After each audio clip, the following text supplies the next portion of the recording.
All right, history is literally happening right in front of our eyes. We have the liberal destroy Trump. Mainstream media is now in a free fall and on the brink of complete and total collapse. That's not an overstatement. It's not hyperbole.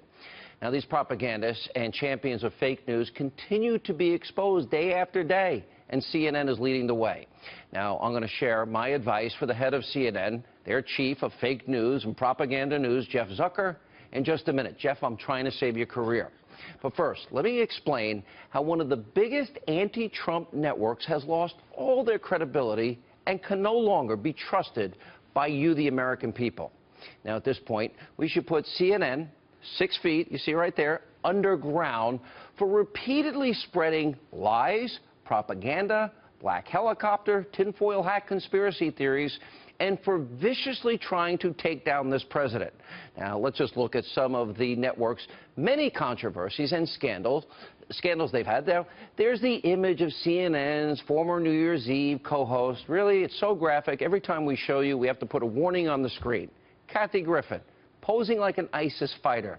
Look at how despicable that is, with a bloody, severed head of a Trump lookalike. Pretty disgusting. And after that vile photo shoot, CNN then fired Griffin. Fair enough. And then earlier this month, CNN cut ties. Remember Reza Aslan? That's the unhinged liberal responsible for disturbing tweets like this one, quote, "This POS," you know what it is not just an embarrassment to America and a stain on the presidency, he's an embarrassment to humankind. Oh, that's fair and balanced. Now, kicking unhinged liberal hosts to the curb is just the beginning of CNN's massive credibility crisis. CNN has been routinely humiliated for pushing their fake news. Remember, earlier this week, 3 so-called journalists allegedly resigned, I don't believe that, after the outlet had to retract a completely made-up story about a Trump ally, a friend of mine, Anthony Scaramucci, which claimed that Anthony was being investigated for colluding with the Russians through dealings with a Russian investment fund.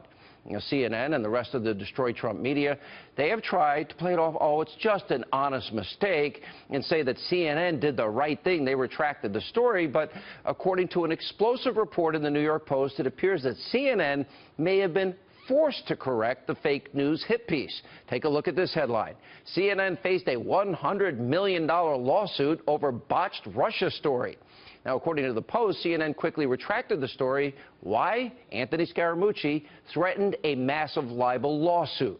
Now, of course, that example is not the only time CNN has gotten a story completely wrong. Let's go back. Let's stay right here in the month of June.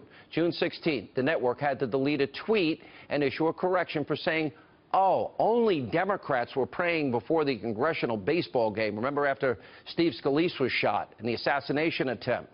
And the day before that, well, CNN's senior unhinged White House correspondent, Jim Acosta, he tweeted, then deleted, his ridiculous claim that President Trump didn't visit Congressman Steve Scalise in the hospital. Not true. And also earlier this month, the head of the former FBI director, James Comey, in his testimony before the Senate Intelligence Committee, CNN had to alter a report that said that Comey would contradict President Trump's statements about not being under investigation by the FBI. Wrong. The embarrassment for CNN doesn't even end there. Now, take a look at the time CNN covered the president's so-called eating habits. These are really, really hard-hitting investigative reports that really matter to all the Americans in poverty, on food stamps, and out of the labor force, and those that can't buy a house. This matters to them. Take a look. Apparently, the president gets 2 scoops. You know, everyone else around the table gets 1, and no word if there were sprinkles. At the dessert course, he gets 2 scoops of vanilla ice cream with his chocolate cream pie instead of the single scoop for everyone else. Really? That's news at CNN? And there's this ridiculous comment from the network's top news anchor. Watch this. He's the president of the United States. If he wants to say that, Barack Obama wants to say whatever. If George Bush says, I looked in his eyes and took a thought dump he was on his desk, you would defend it. Say it. Wow, such hard-hitting news, which brings us to CNN's political commentator, yes, the one and only Van Jones. Remember, former Obama administration official, constantly smearing and slandering the president. Now, tonight it appears Van Jones may have some explaining to do. Why? James O'Keefe, Project Veritas, has now released a new undercover video. It features Van Jones. In the tape, he appears to admit that there's nothing to back up the left's Russia collusion narrative that has been going on 11 months. Now, Fox hasn't independently verified the contents, but you can see it for yourself. Take a look. Hey, man.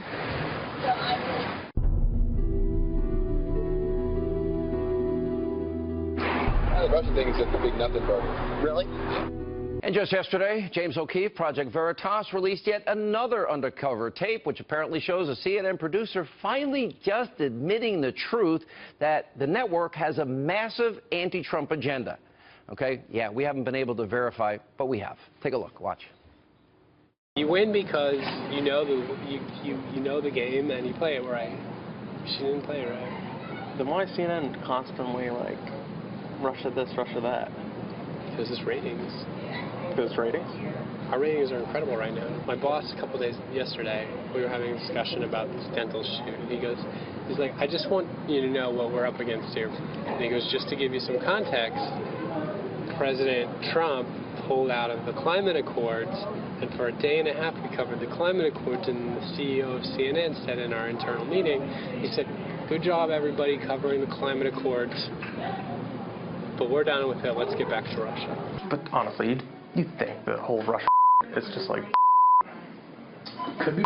I mean, it's mostly right now. Like, we don't have any big giant proof. But then they say, well, there's still an investigation going on, and you're like, yeah, I don't know. If you were finding something, we'd know about it. The way these leaks happen, they'd leak it. It'd leak. If there was something really good, it would leak. Whoopsie daisy. Looks like Jones, it looks like CNN President Jeff Zucker have real serious explaining to do. Now, CNN did put out a statement yesterday. They're standing by their producer, which I'm glad. This guy's not going to get fired. They didn't mention anything about Zucker's let's get back to Russia comments. Let's be clear tonight. Zucker is leading all the fake news circus at CNN. And as we said last night, all the blame for what is happening at CNN should be on his shoulders.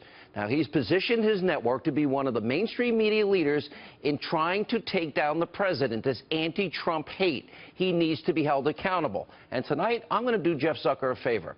Hey, Jeff, you want to restore any sense of credibility at your network, you need to stop trying to destroy the presidency of Donald Trump and be on a jihad agenda to attack. And if you're willing to lie and collude to do that, really, where are your ethics? Instead, here's my advice, Jeff. Start focusing on the 6 massive scandals that should really be investigated but are not being reported by your network. James Comey admitting under oath that he had his friend leak a memo to the New York Times, hoping it would lead to a special counsel. By the way, Jeff, look into the Records Act that might have been violated. That's a felony. And by the way, also there's former Obama Attorney General Loretta Lynch, possibly obstructing justice. How? Interfering in the Clinton email investigation. Now, senators are starting to look into that. Jeff, I suggest that you and your network may want to do some investigative work here. Now, Comey testified that Lynch told him to call the Clinton email investigation, not an investigation, a matter. And he listened. And don't forget the 40-minute tarmac meeting with Bill Clinton just days before Comey let Hillary Clinton off the hook. And then, of course, next is Hillary Clinton's many, many scandals. Jeff, there's a lot of smoke and fire here. And there's now evidence to suggest that the original server investigation was, in fact, compromised. Plus, there's also the Clinton-Russia collusion story. That's the Uranium One deal. We had 20% of America's uranium, the foundational material for nuclear weapons. She signs off a waiver. It goes to Vladimir Putin and Russia. And meanwhile, people involved in the deal are kicking back millions to the Clinton Foundation. Jeff, that's called pay to play. And by the way, destroying or mishandling classified information, those are both felonies. And by the way, President Obama also has a serious Russia problem. Jeff, you might want to investigate this. Remember, after he learned in August of 2016, Russia was trying to meddle in our presidential election. Why didn't he do anything? Also, look at Lieutenant General Michael Flynn. No matter how you feel about the guy, the only law we know that has been broken in this Russia collusion story is that they surveilled, unmasked, and then leaked intelligence on General Flynn. That's a violation of the Espionage Act. And finally, there's a special counsel. His name is Robert Mueller. Look at the glaring, potentially illegal conflicts of interest here. Mueller's BFF is James Comey. Members of the team that Mueller is hiring have donated to Obama and Clinton. That's called a conflict of interest. And one of the attorneys he's hired actually represented the Clinton Foundation. So, Jeff, these are 6 stories you at CNN, and frankly, all of you in the left-wing destroy Trump media should actually be covering. Instead of the black helicopter theories, tinfoil hat conspiracy theories, you know what? Maybe it's time to step up, and instead of publishing fake, misleading, flat-out false news, maybe it's time to tell the American people the truth. Do some real reporting. Now, former Governor Palin, she's now suing the New York Times for an op-ed that was published after the shooting of Congressman Scalise. The Times editorial board incorrectly linked Palin's rhetoric to the shooting of Congresswoman Gabby Giffords. Now, the New York Times did later issue a correction, and also today we learned that Vice News had to retract 2 stories about President Trump. This never ends.